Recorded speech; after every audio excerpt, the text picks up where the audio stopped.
Assalamualaikum and very good evening. Myself is Diana binti Abdul Rahman, and my friends is Joa Mansha bin Najer and Farida binti Abdul Rahim P. We are from Asia Metropolitan University Year 2 Semester 1.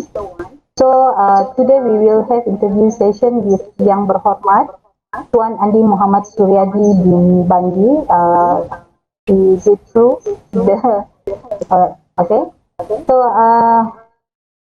YB Tuan Andi is M71 Tanjung Batu Adun. Currently, YB Tuan Andi is doing his PhD in University Malaysia Sabah, if I'm not mistaken. He has come a long way in his career and has always been active in politics since 2013, starting as Ketua Pemuda UMNO Kalabakan, and now he has been appointed as Assistant Minister of Youth and Sports Sabah. So YB, before we start the interview session, for your information, the three of us will take turns to ask the question. Correct. So come to the first question. What is your personal definition of leadership, and how did you involve in the leadership? Okay, thank you for your invitation. Selected as in this interview.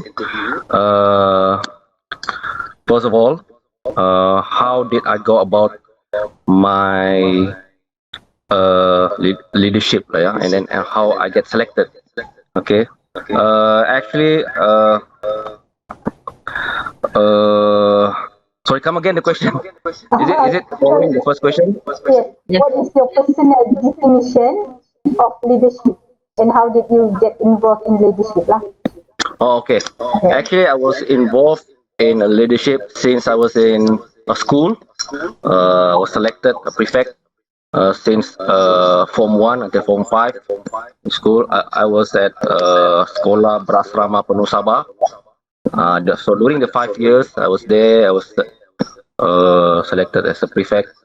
And then come my university days, I was quite actively involved this organization student organization, mostly Sabahan student, because I was in Johor last time, University Technology Malaysia. So during my 4 years there, I actively involved with a group of friends, mostly from Sabahan. So we are quite close, and we actually use our holiday time doing activities together lah. Kan pasal kita ni jauh. So kami punya hubungan tu agak rapat. So kalau cuti tu tidak buat apa-apa.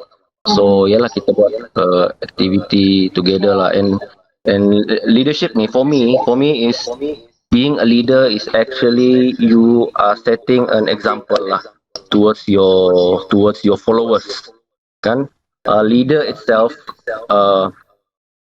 there are several qualities that you need as being a leader. First of all, you must have knowledge. Kan kalau kita memimpin, perkara paling utama mesti ada ilmu pengetahuan lah. So kita mempunyai kelebihan sedikit daripada kita punya pengikut. Pasal orang yang memimpin ni, pengikut akan they will always look into you, what you can bring to them, what you can work for them, kan? So as a leader, kena yang paling utama for me, as a basis, you need some sort of a knowledge. So ini yang paling utama. Dan pemimpin yang mesti ada orang yang dipimpin. You must have your followers. For example, like me, so memang dari kecil dididik pemimpin. I was the oldest in my siblings. I was the oldest, and I am the only boy lah, yang lain girl. So siblings, perempuan. So I'm the oldest, and Dave, and I think that creates my karakteristik lah. So being a leader ni memang agak sukar, dan ya selain daripada ilmu pengetahuan, kena set an example lah. Ya, you must have a good example being as a leader. Maybe your apa karakteristik, maybe your diri, so kena berada sentiasa dalam landasan yang betul supaya orang bawahan boleh menjadikan kita ni role model. Role model itu yang kedua. Yang ketiga, I think for me leader ni kena kena pandai make a right decision at the right time. Yeah, maybe not a popular decision, tetapi dia keputusan yang tepat berdasarkan pada keadaan semasa. As an example lah, ya. Kadang-kadang as a leader you need to make a decision yang maybe your follower tidak setuju, but it needs to be done at that time, ya, kerana dia mengambil kira keadaan persekitaran dan juga keadaan semasa, dan ia membawa suatu kebaikan lah kepada semua. So all in all, ini tiga, I think these three things is a leadership that I into lah, ya. Okay. So I think we go to the next. I believe whether interior or in daily life aspect, there is bound to be at least a role model that we look up to. So as for YB sendiri, is there anyone role model that has been an inspiration to you? Okay. I do have a role model as a leader myself. I actually quite adore my late father lah. My late father is also a politician leader also. My late father, and he brings such values and advice that I still use up until today. And he possessed that, for me, he possessed that charm and leadership that suits him during his time early 90s, when we still holding things in party, and then my second role model is of course lah Tun Mahathir, because for me he's such a good leader that he as a person and as a leader, he shows a good example, and he has this strong will and determination, and probably apparently we are from different party, but I still admire lah Tun Mahathir. Okay. So father always be a hero. Okay, and I believe so many people also adore Tun Mahathir as a role model in leadership. So we have to jump to the fifth question from me. As an adun or what Assistant Minister of Youth and Sport Sabah, what is impact that you have met until this day? I've been selected as Adun and Assistant Minister for Youth and Sports for over a year now, and Yalah, we are facing we are facing difficulties during our first year lah. Uh, our traineeship, which is a COVID. Huh? Other than facing uh, uh, uh, difficulties in managing our constituency and then our ministry. And I think the first and foremost difficulties we are having is, of course, the health issue, lah, which is COVID, which I think no adun or no leader before us have been facing this problem. Not only are facing economic, social, but we are facing health problem. And it's already a year plus, and we're slowly getting back on track.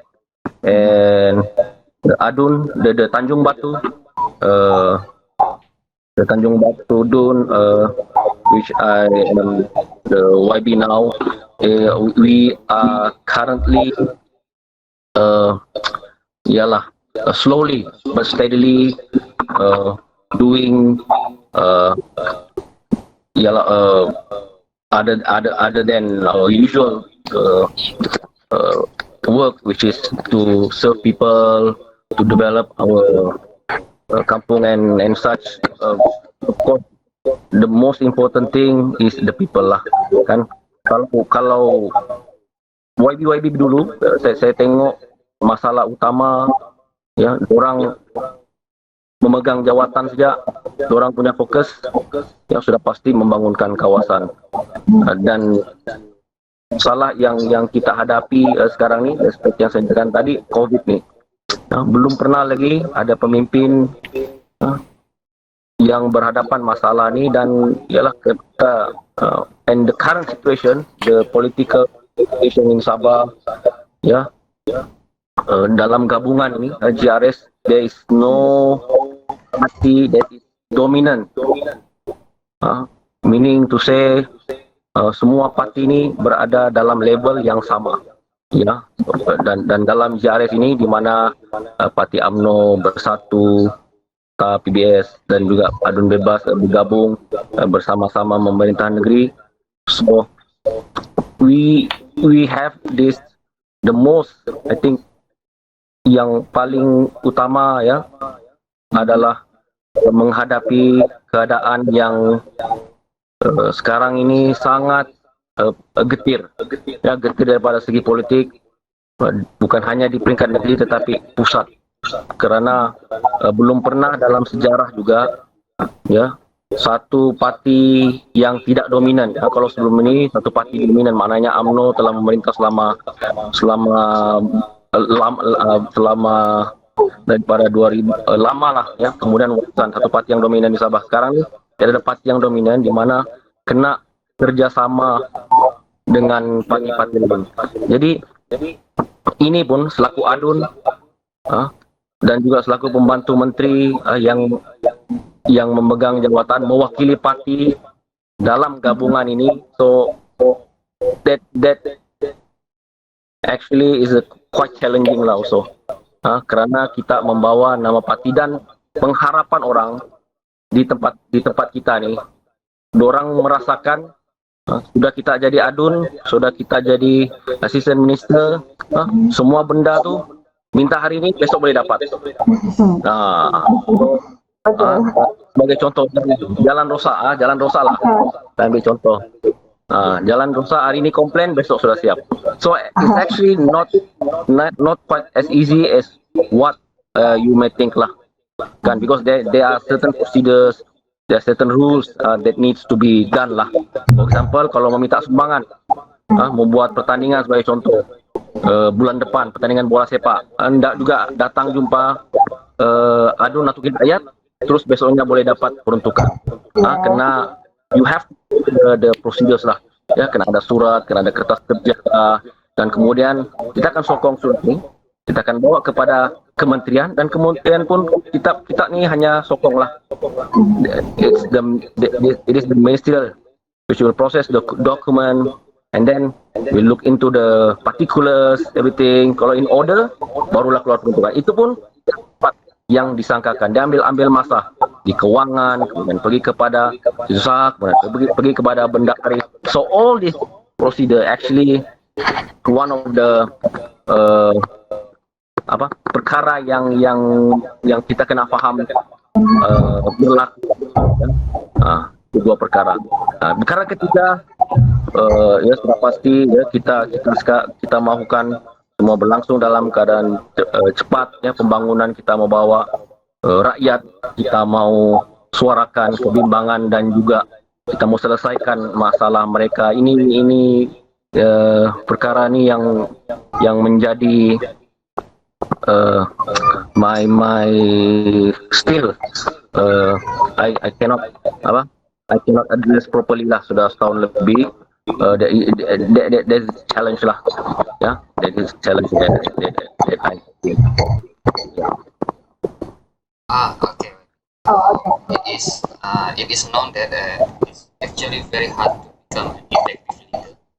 So, in your opinion, what are the skills or the abilities that the leader must have to become an effective leader?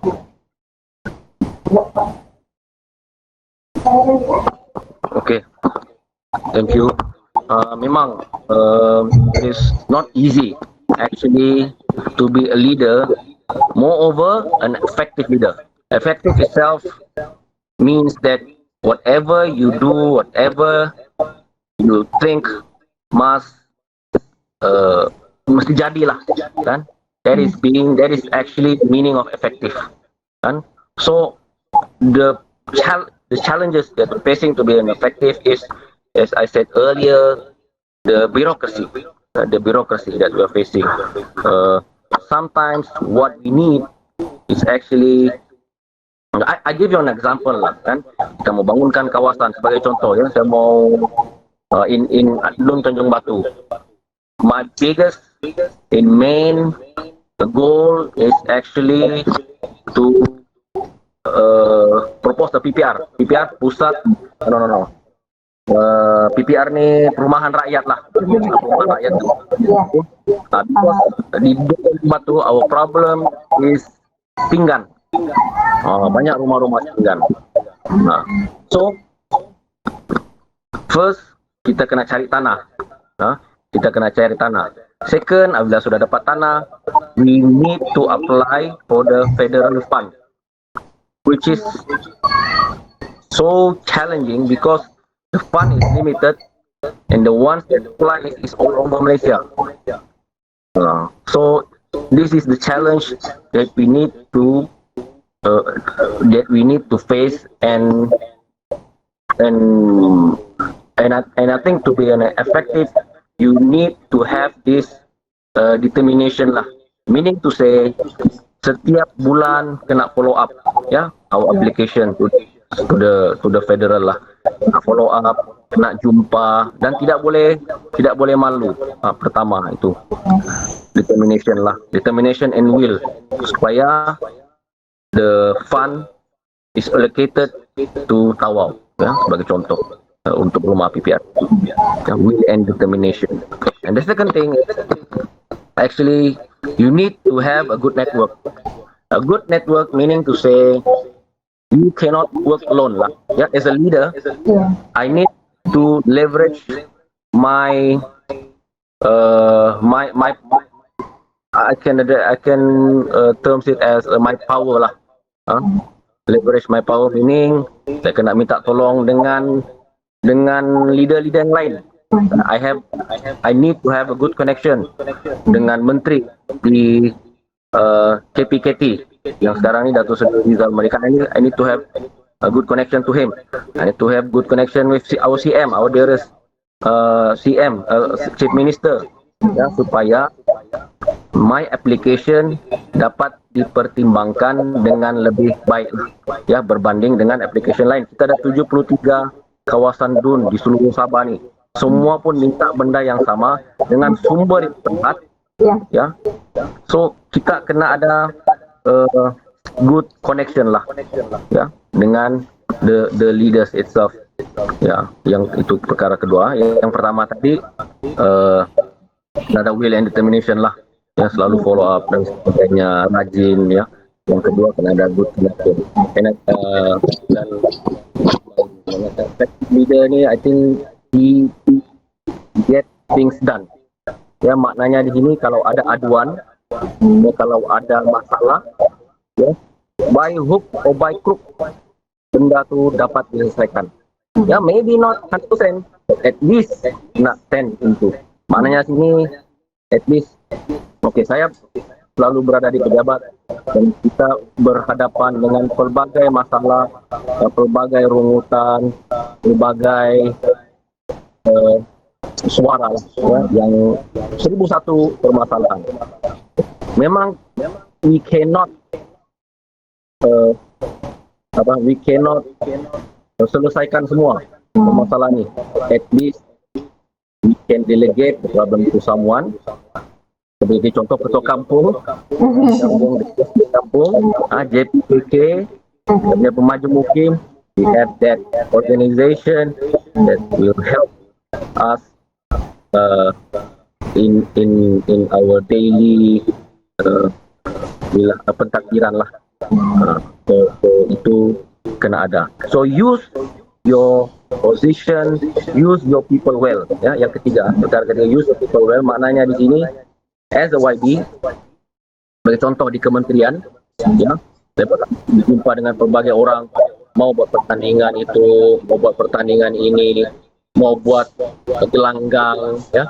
So as the assistant minister, you have the people in your organization, ya, gunalah, ya. Maknanya itu yang ketiga, ya, gunalah. So they as a government servant, it's their job untuk buat perkara-perkara itu. So you have to know your role, ya, your role, dan kena delegate dan bantu mana yang boleh, ya. Of course tidak semua masalah boleh diselesaikan, tetapi at least setelah saya tadi we can 10. Maknanya 10 itu ambil peduli lah, ya, 100% mungkin 10%, ya, sekurang-kurangnya orang yang jumpa kita tu dengan permasalahannya ada sedikit kita kasih jumpa dia dengan orang yang lebih faham, orang yang boleh menyelesaikan. Sebagai contoh tadi pagi permohonan tekun, orang mau minta tolong, kita kasih jumpa dia dengan kita kasih bawa permasalahannya dengan pengurus tekun. So mungkin permohonan dia tu boleh diproses dengan cepat dan lebih baik lah. So ini tiga perkara, I think being a good, effective and good leader is important. Yeah. Thank you for the answer. Next is nowadays women have almost the same right as men worldwide, and also we also have a woman leader in our organization. So in your opinion, is there any difference between the way the men lead and the way the women lead? Yeah. In my opinion, of course, there's a difference between men and women. Yeah. Difference in how they react, difference in how they think, and women tend to be specific, tend to be more deep into thinking. Yeah. They are more micromanaging, whereas when they see the bigger picture, they look into specific. And now the difference between men and women as a leader is opportunity. Why I said opportunity is you can analyze the recent pilihan raya negeri, be it pilihan raya negeri Sabah, pilihan raya negeri Melaka, pilihan raya negeri Sarawak. Woman is given less opportunity in being calon.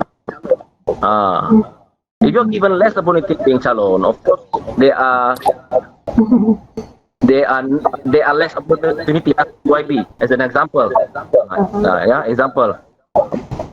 If you are less given opportunity to be YB, of course you are also less opportunity to be given position in the government as a ministry, as an assistant minister. That is what lah. And then of course nowadays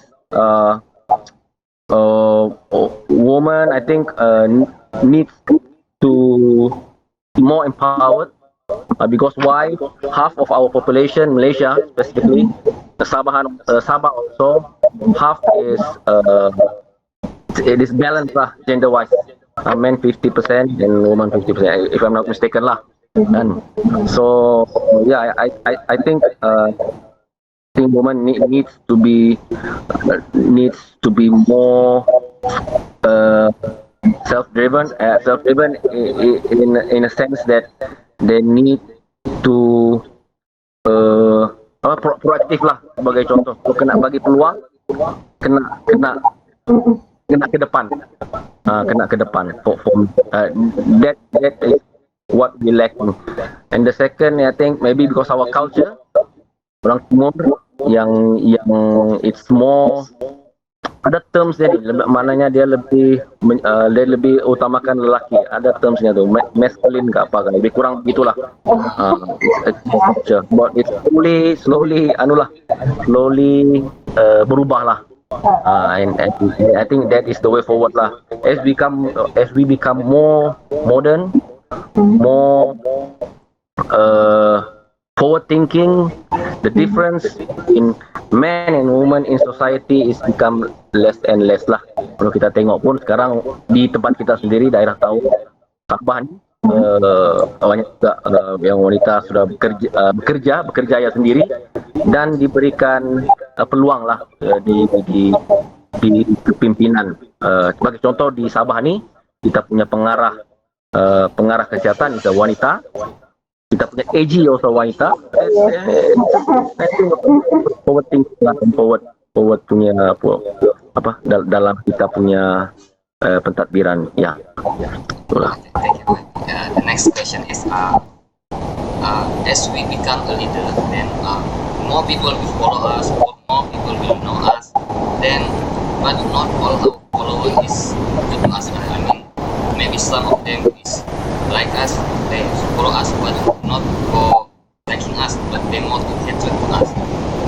So it's like a negative follower and a positive follower. So how do you interact with this, the negative follower and your positive follower? Okay. Whatever you do, whatever you think, whatever you especially if you are a leader, leading a big group of people, not everyone will like you. That one I can guarantee you 100%. Yes. Yeah. Even if in one kampung lah, in one kampung, example, sebagai ketua kampung, not all will like you. As a assistant minister, I was appointed by chief minister. Whatever I do, kan, whatever yang saya buat, kan, tidak semua akan suka. I agree lah with your statement. Kerana it's human nature. Ya, it's human nature. Apapun yang kita buat, apapun yang kita lakukan, mesti ada orang tidak suka. Ya, dalam 100 orang, ya, walaupun kita agak baik, ya, walaupun kita perform, mesti ada yang pesimis. Mesti ada yang negatif terhadap tindakan kita dan I think this one is human nature. But the most important thing is how you manage yourself, kan? Dalam kita berorganisasi, dalam organization, of course, there's always power struggle. Ya, sebagai contoh, menjadi YB ini bukan permanent. In 3 years akan berlakunya pilihan raya lagi. So there will always be power struggle, meaning to say, oleh kerana jawatan itu tidak tetap, akan ada satu pihak yang selalu akan cuba menjatuhkan pihak yang lain, which is normal. And yang paling utama adalah kita buat kerja kita dengan baik, kita buat kerja kita dengan ikhlas yang paling utama, karena kalau kita mengharapkan sesuatu in return, we will akan kecewa in the end, karena kita terlampau mengharapkan sesuatu. Tapi kalau kita buat kerja dengan ikhlas, kita tunaikan amanah dan tanggung jawab, I think in the end it will satisfy you, because tidak ada apa-apa pun tidak ada pun kejayaan yang bagus dicapai, kepuasan lah. Yang lain tuh come secondary, be it nama jawatan achievement, dikurniakan pingat lah itu secondary. Yang penting the most important thing is you accomplish in what you did, and objektif dalam your takdiran tercapai. Being a leader ni for me is achieve your objective. For me, objective as an adun, of course I want to develop my constituency, mau buat penambahbaikan kepada infrastruktur, dan kemudian orang-orang kampung ni, nasib kita punya belia-belia ni dapat kita bela, dapat kita jaga. Sebagai contoh, malam ni lah saya setuju mau datang pasal kita mau share kita punya experience kepada youngster lah, kepada student especially. Because I think selain daripada pembangunan infrastruktur, penting is pembangunan modal insan. Maknanya sini kita punya pelajar-pelajar, kita punya generasi muda ni perlu diberikan bimbingan, perlu diberikan shared experience lah, supaya kamu ada satu garis panduan dan tidak melakukan kesilapan yang mungkin kamu rasa betul tapi silap. Infrastruktur dan modal insan.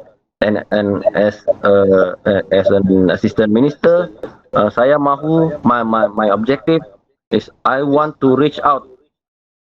We have 1.2 million belia di seluruh Sabah ni. 1.2 million, meaning to say those age between 15 to 40. We have 1.2 million. Out of 3 million something, meaning almost half lah is belia. So my objective is to reach as much as belia during my tenure as the assistant minister lah. So it's already one year, and the objective is still ongoing, and also we need to have this short term, medium term, and long term. Short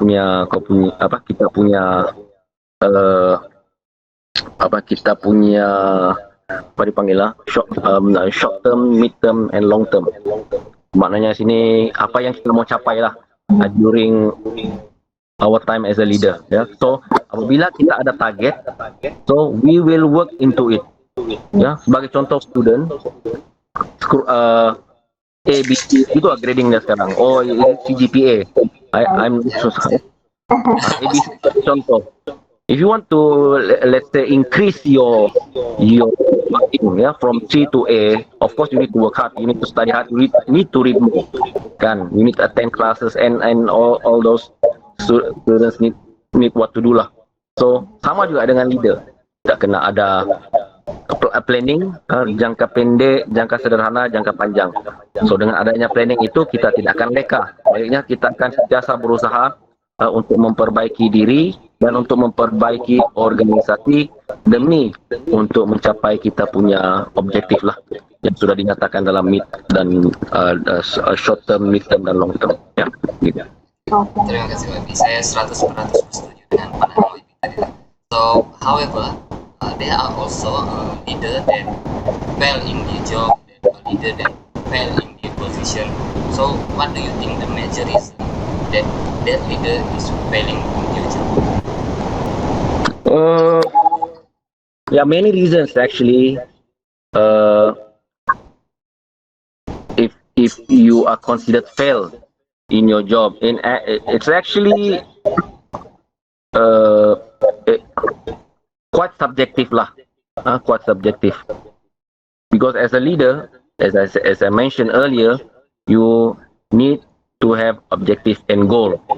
And of course, if you don't meet your objective and goal, maybe, just maybe, you are considered fail lah.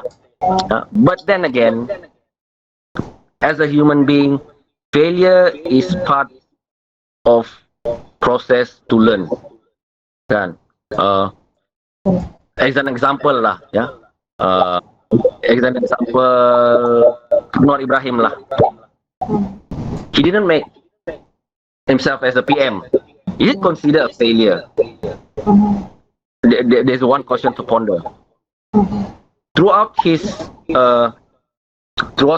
life as a politician, there are several, and I think he did have his contribution lah towards the nation. Maybe it's up to you guys lah.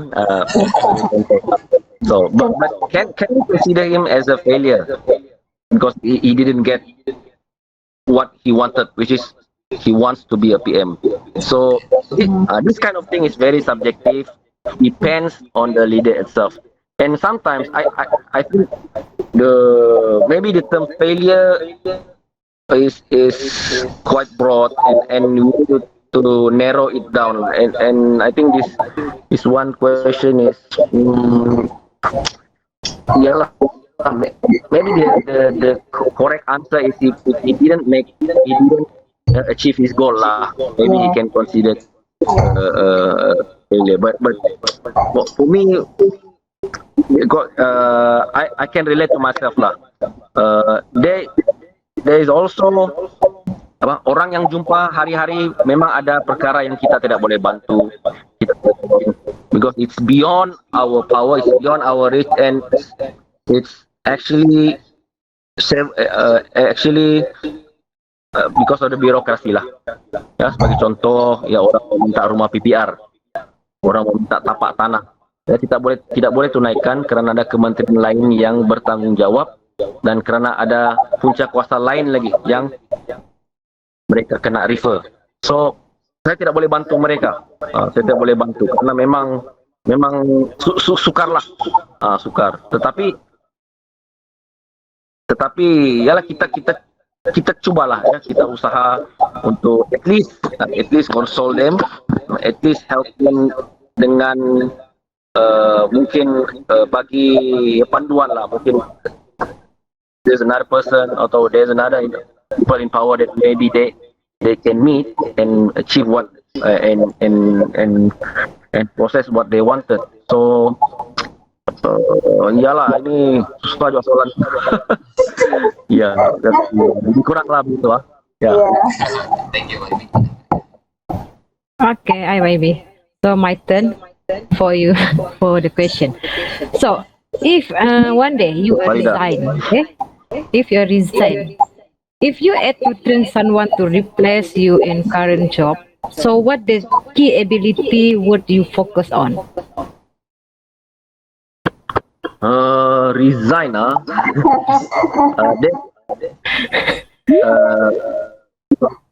position wise, of course, there is not permanent lah.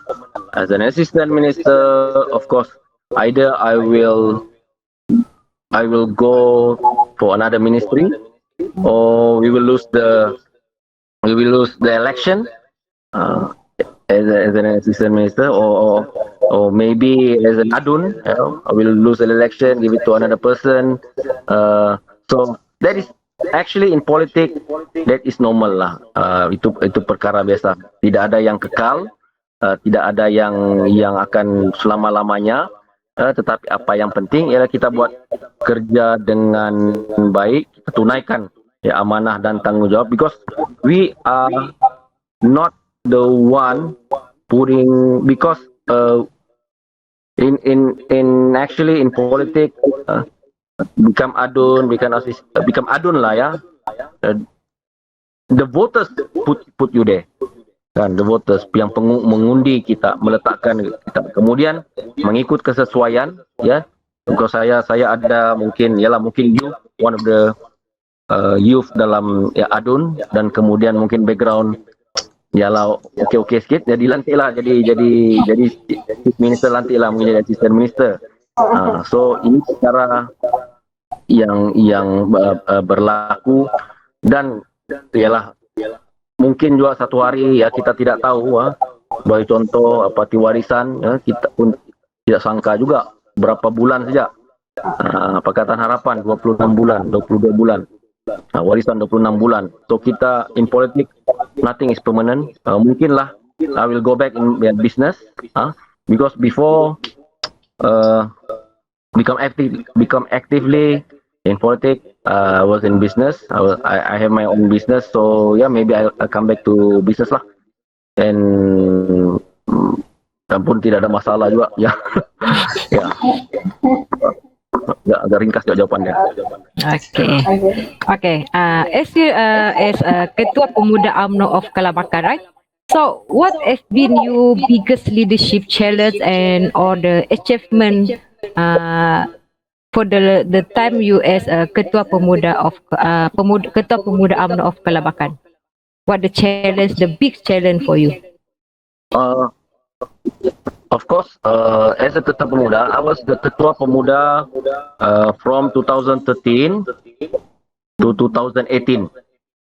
Yeah, and now I am the head division of Kalabakan. UMNO head division, maknanya Ketua Bahagian UMNO Kalabakan from 2019 until now lah, 2019 until 2021. Maknanya, so your question referring me as a Ketua Pemuda, meaning my previous previous jawatan lah, 2013 2018 is of course my biggest challenge is how to attract young voters, especially belia-belia ni, to support UMNO. UMNO during that time, the image was quite teruk lah, UMNO during that time. So belia, pemuda, orang-orang muda, orang tidak menyokong pemimpin dan juga parti UMNO pada ketika itu. So that is my biggest and most, I think, challenging lah, as the Ketua Pemuda. How can I attract generasi muda ni untuk menyokong parti yang sudah terlampau lama memerintah, dan kemudian dengan fitnah-fitnahnya lagi terhadap pemimpin yang I think the image was so bad, yang the orang-orang muda sudah tidak sokong. So itulah yang paling challenging. We have the resources, we are in government, but still it's hard to me, kan?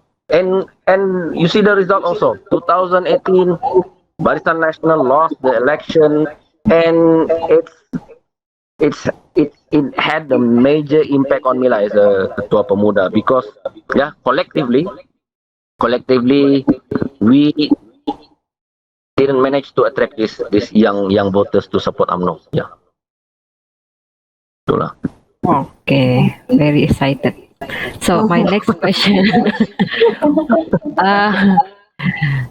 what the practical day-to-day issue of leadership that you are dealing with currently? Day-to-day and practical issue, first of all, ini myself lah, is managing time lah. Managing time between an adun, adun have to be in Tawau. Managing time as a assistant minister, I have to be in KL. In KK. Exco Pemuda UMNO Malaysia also, I have to be in KL. As a father also, father of my family, my family also, I have to manage my time between my job and my time with my family. That is the biggest challenge. And I think if you didn't manage well with your time, then you are doomed to fail. Why? Because time leader is the major essence. We all have 24 hours. What differentiate us is how we manage lah, kan. Kalau dulu as a student, yalah, paling-paling student. Sekarang ni masa as a party leader juga di bahagian kalabakan, assistant minister, adun lagi, ketua keluarga. So macam mana kita mau bagi masa? Pasal politik ni is how you invest your time with people, you interact with people. Kan kita jumpa orang, so kadang-kadang orang ni kalau kita tidak jumpa, kita tidak say hi, kita tidak apa, dia akan rasa macam yang ni macam kena lupa-lupa sudah.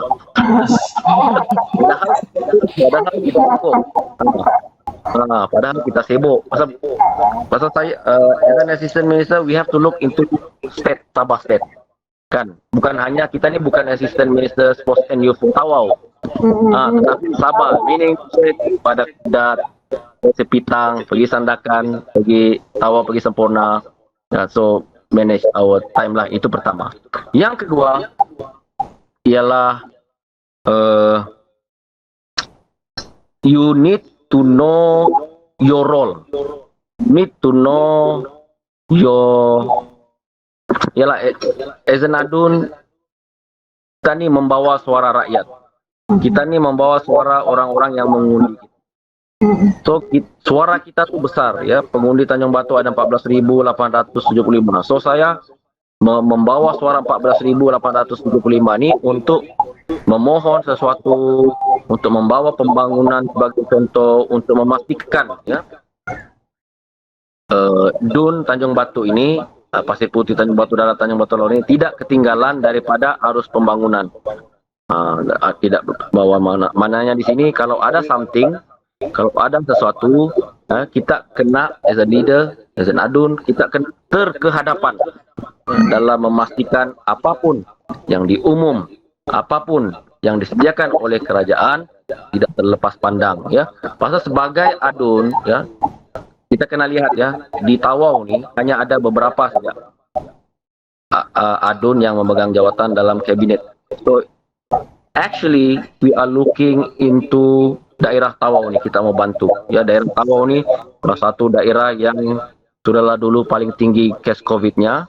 So kita kena jagalah, kan juara. Sekarang sudah. Juara COVID. Itu dulu. Itu satu. Dan kedua, sports and youth di Sabah ini juga agak ketinggalan. So an assistant minister, I have to play my role. I have to ensure that our sports and youth in Sabah ya tidak juga ketinggalan. Apapun dasar, apapun polisi yang kita buat, ya, kena memastikanlah semua stakeholder meaning the government, the agency, the youth, the sports interest mendapat pembelaan ataupun mendapat the cake tu kan, cake pembangunan tu semua dapat. Ini antara yang kita kena buatlah ya. Terus itu saja lah. Okay. So just like you said, we have a critical situation in politics, YB. So example, UMNO as a lose for the few years PRU. So what are some resource that every leader should know about for the bad leader? That mean apa rule yang sepatutnya lah yang seorang leader tu harus belajar. Rule of as a leader. Ya, maksudnya dari mana sumber-sumber yang patut kita to be a leader should know. Sepatutnya seorang leader itu tak patut ada lah. Good question also. I think lah kan, kita ni, I think semua sini Muslim lah. Islam. So actually Islam sebenarnya telah mengajar kita the most basic thing to be a leader. Saya ingat ini dalam tingkatan kan ciri-ciri pemimpin tingkatan berapa tu ya, saya pun tidak ingat sudah. So actually itu yang to answer your question, actually itulah ya, kita kena sedar ya, sebagai seorang Muslim kita kena berpandukan kepada agama kita, agama Islam yang memang lengkap lah, yang telah menyediakan ciri-ciri pemimpin, amanah, bertanggung jawab, bercakap benar, aku tidak lupa apa sudah dia punya ni. Jadi ini actually kita punya basic dan juga panduan. Ya. Apapun kembali juga kepada agama dan ini yang perlu kita perkuatkan lah. Ya sudah pasti there's a bad apple, dalam satu pokok tu mestinya semuanya tidak manis. Ada yang masam, ada yang belum masak. Itu sama juga dengan kita dalam satu organisasi ini. Sudah pasti ada beberapa kekurangan, ada beberapa kelemahan. Tetapi pemimpin datang dan pergi, apa yang penting ya adalah asas perjuangan ataupun asas perjuangan ataupun apa yang diperjuangkan ya, karena leader ni kalau dia masih dipilih oleh orang-orang di kawasan dia, he will still be Nepi bin Adun sebagai contoh, dan perkara-perkara ini mempengaruhilah tindak tanduk seseorang pemimpin. Dan saya pikir mana-mana agama pun mengajar penganutnya untuk berbuat baik, dan menjadi pemimpin ni sebenarnya kami memang sukar lah ya, sangat sukar, karena yalah kita akan dipertanggungjawabkan nanti, dan apapun yang kita buat ya, dan apapun yang kita buat, for me also my personal opinion, kita kena siasat dulu lah ya, kita kena tidak menerima satu berita bulat-bulat. As a student, as the people with knowledge kan, apapun berita yang kita terima kita kena selidiki dulu lah, dan tidak anggap berita ataupun informasi yang kita terima itu benar. Harus kita selidiki, dan inilah cabaran sebagai pemimpin dengan adanya teknologi sekarang, internet sekarang, apapun orang boleh fitnah kita dengan senang ya. Dan sebagai as I mentioned, sebagai people with knowledge ya, kita ni dikurniakan akal, kita kena fikir dulu baik betul atau tidak. Dan dengan keadaan sekarang ya, orang-orang yang berumur, orang-orang yang tidak aware dengan teknologi ini senang terpengaruh. Ya, macam tadi saya baca WhatsApp nih, dalam satu grup, mukanya kena crop, maknanya sini gambar muka kena crop bah. Nah, tetapi orang itu pikir itu orang yang betul, padahal jelas lah muka kulitnya lain, mukanya lain. Padahal kalau kita lah kan yang well versed dengan teknologi, kita tahu itu kena crop mukanya. Tetapi yang komen ini pun yang umurnya sudah 60 lebih, dia bilang itu gambar betul. Allah, ini masalah umur. Dan dari malas lah kita mau pasal orang atau orang lama. So kita pun tidak mau nih, dan kita pun tidak mau berbalah. Kita ini saya lah scroll up je lah. Jadi perkara-perkara begini we need to look into lah, dan dengan keadaan sekarang ini sudah pasti sangat mencabar ya, untuk menjadi ketua, untuk menjadi leader. Dan saya setuju juga ya, kalau boleh saya tambah sikit ya, boleh ya, tambah sikit juga dengan cadangan untuk menghadkan. Baru-baru ini ada cadangan ya untuk menghadkan tempo untuk menjadi ketua Menteri Sabah sebagai contoh hanya 2 penggal. Ada cadangan ya. So ini saya setuju juga agar seseorang itu tidak menjadi nombor satu macam terlalu lama. Jadi kita akan jadi macam Indonesia, yang presiden paling lama pun 2 penggal. So ini perkara yang baguslah untuk kemajuan demokrasi kita. Dan kalau Malaysia Perdana Menterinya pun dihadkan, ingat ini pun bagus juga lah, 2 penggal is more than enough lah. Kan jadi boleh cuba lagi orang lain. Ya, itu saya rasa. Okay, thank you. Even this the first time we all meet, so I like to what you explanation. Yeah, is a sound like from your heart. So my last question. If someone want to be a new leader, so can you advise something different from you?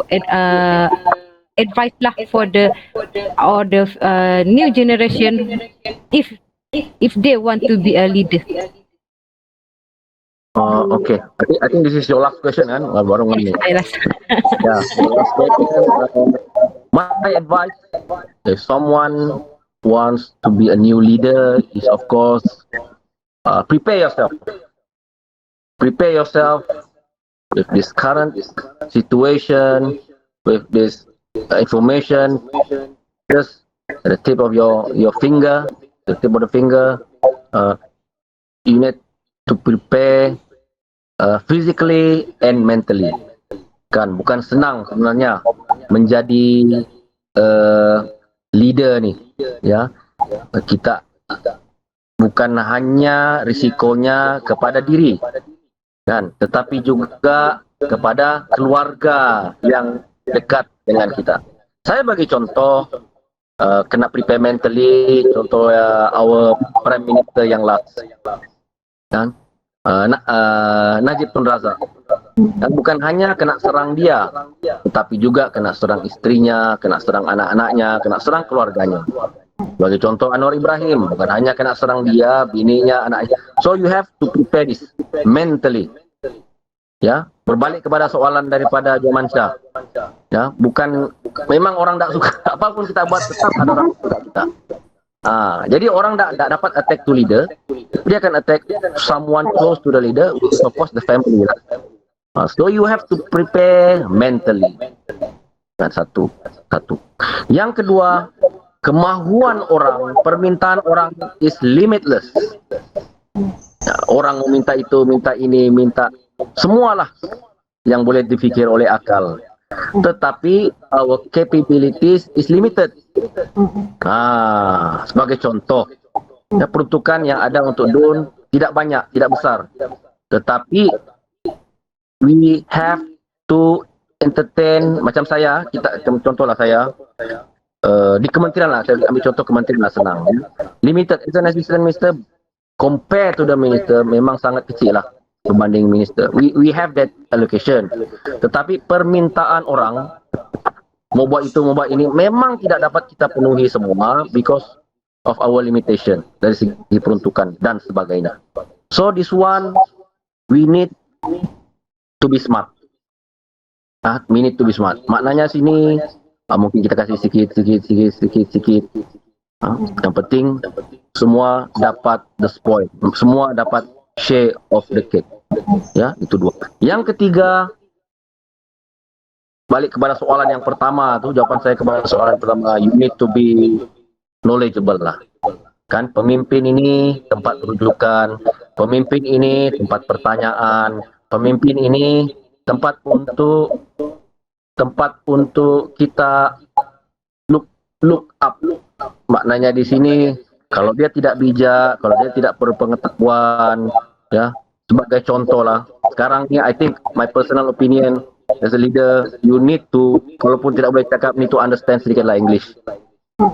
Kita kena sudah adun-adun kita ni, we have to have that requirement lah, ya, supaya adun-adun kita ni kita bangga lah juga. Jadi maknanya sini kita jadi orang Sabah, kita tengok kita punya situ, kita punya adun sana, adun open semua, maknanya berpengetahuan, berpendidikan, kan. So kita pun terangkat lah juga, ya, karena pemimpin kita pun bukan kaleng-kaleng. So kita berhadapan dengan orang-orang dari negeri lain pun, bangga kita. Ini kena yang Melaka pada satu YB itu, nasib dah kalah baru-baru ni. YB mana? YB Datuk. Jadi itu pun salah satu faktor lah ya, salah satu perkara. Dan yang terakhir sekali, saya rasa berbalik juga kepada soalan dulu tu apa hal pun ya berbalik kepada agama ya, sebagai orang Islam, panduan kita agama, dan inilah ya perkara utama. InsyaAllah ya, kalau kita berpandukan kepada Islam, saya rasa kita tidak akan Terpesong. Kita kalau kita tergelincir pun kita akan kembali semula kepada jalan yang lurus ya. Sebagai manusia sudah pasti kita akan, we tend to make mistake, tapi yalah, nasib juga kita ni masih pemimpin yang muda, dan kesilapan dan kesalahan itulah yang akan menjadi kita kuat. Kesilapan dan kesalahan itulah which will make us bounce back dan kembali untuk menjadi seorang pemimpin yang hebat. Actually semua orang ni adalah pemimpin ya, kalaupun bukan pemimpin di peringkat negeri, tetapi juga pemimpin di peringkat keluarga ya, mungkin ketua keluarga. Oh, maybe dalam macam grup kamu ni kan mesti ada seorang ketuanya, ketua leader lah ya. Semua ni adalah pemimpin. Paling basic pun kalau bukan pemimpin pemimpin satu kubang, kamu adalah pemimpin kepada diri sendiri. Diri sendiri inilah sebenarnya yang paling susah ya. Actually your biggest enemy is yourself lah ya. Sebenarnya kita ni susah juga kita membandingkan diri dengan orang lain karena permulaan kita tidak sama ya, maknanya sini cara berfikir, cara bertindak, fizikal pun sudah berbeza, sudah berlainan. Jadi sebenarnya kita ni ketua kepada diri sendiri, maknanya kita kena push ourselves to the highest lah. Saya pikir rezeki ini berbeza-beza.